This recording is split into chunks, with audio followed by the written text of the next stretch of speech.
5 batang edad 7 hanggang 12 ang sinagip mula sa online kalaswaan sa Marilao, Bulacan. Saksi si John Consulta.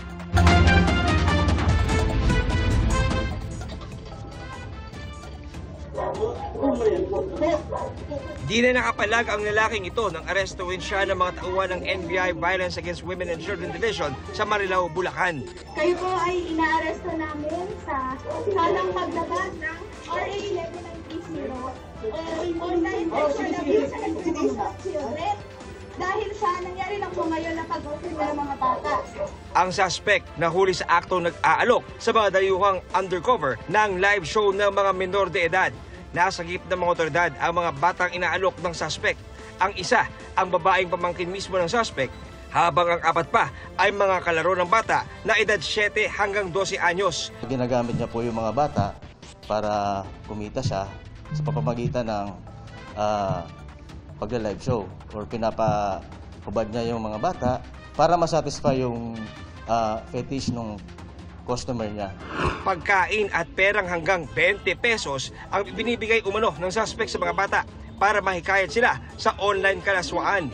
May mga disclosures yung bata na may iba na 5 years na nangyayari. Ang iba naman na 3 years.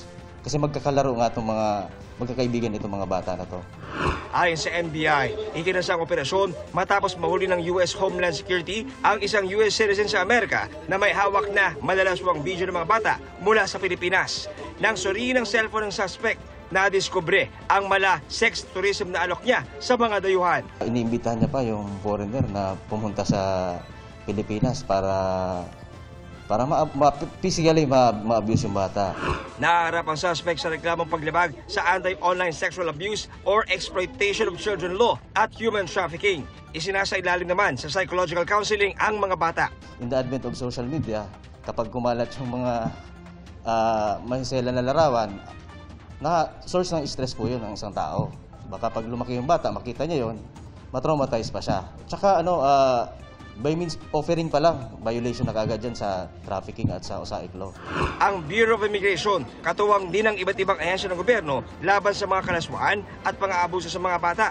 May ginagamit na silang bagong teknolohiya na Advanced Passenger Information System para matukoy kung dapat bang papasukin sa bansa ang isang dayuhan. Ibig sabihin po nito, pag-check-in pa lang po ng individual doon sa bansang kanyang pinanggalingan, yung data po, yung kanyang identity and all the previous data po tungkol sa kanya ay pumapasok na po sa sistema ng BI upang makapagkaroon na po tayo ng initial vetting. Para sa GMA Integrated News, ako si John Consulta, ang inyong saksi. Mga kapuso, maging una sa saksi. Mag-subscribe sa GMA Integrated News sa YouTube para sa iba't ibang balita.